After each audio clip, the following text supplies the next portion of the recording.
Alright, so this is a study video for the external and internal macroscopic structure of the fetal pig kidney. And by macroscopic, I mean structures that you can actually see with your naked eye without a microscope. So we have a couple of fetal pig kidneys here, and some of them are just easier to identify the structure in. And remember, when you have a preserved organ, it's really hard to see some of the structures that we talk about during class. So let's talk about this one a little bit. So this kidney here, you can kind of see that there is actually a little bit of the peritoneum layer hanging out on top of it still. So this one hasn't been peeled off all the way, but if we peel it off all the way, it looks like we might end up breaking the kidney tissue up, so might just leave it on. But this tissue here that's peeling off is actually also the same layer that was holding the kidney down onto or into the abdominal cavity. So if we kept peeling it off, we would expose the ureter here. And you can kind of tell there's a tube running down from the hilum side of the kidney, and it runs down inferiorly. And if we remove this layer, you would tell that it's not actually connected. The ureter is not actually connected to the side of the kidney here. The ureter would bring the urine to the urinary bladder. So on this kidney, we're going to identify the external structure first, and then I'll go over some of the parts and you can practice naming them. So here is the ureter. This is the hilum side of the kidney. The outermost layer here is called the capsule. If we open it up, so the outermost portion here is the cortex. This area in the center here is called the medulla. Notice that the cortex has a lot of blood vessels in it. Let's see if I can focus on that. So you can see all the blood vessels thanks to the latex that were injected into the blood vessels.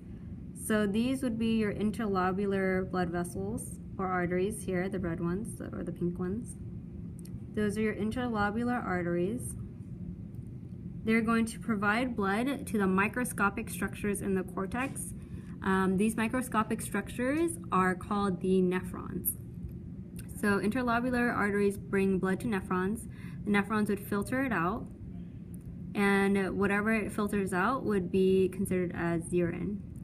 That urine would move from the cortex to the medulla through the renal papillae into the calyces. So here's one calyx, here's another calyx, a third one, a fourth one, and it all leads into this little pouch right here. This pouch is the renal pelvis. It's also very apparent in this kidney here. This would be the renal pelvis, this opening right here. Focus.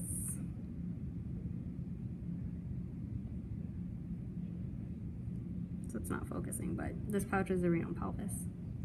And as fluid flows through the renal pelvis, so do ions, minerals, and if there's not enough fluid, those ions and minerals will start building up inside the renal pelvis and form kidney stones.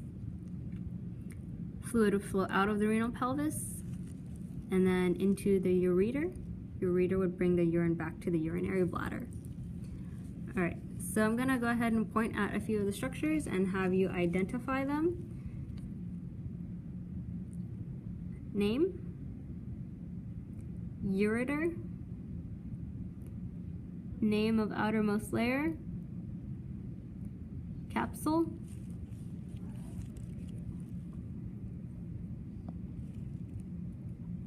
name of this layer here, cortex, Name of these arteries that are in the cortex. Interlobular arteries. Name of the microscopic structures that make up the cortex. Nephrons. Name of these branches here. Calyces. Name of this general middle area. Medulla. Name of this pouch that the calyces feed into. Renal pelvis. Name of the tube or vessel that connects to the renal pelvis. Ureter. Name of the organ the ureter will empty into. Urinary bladder. Alright, and that's really all you can identify for a preserved kidney like this.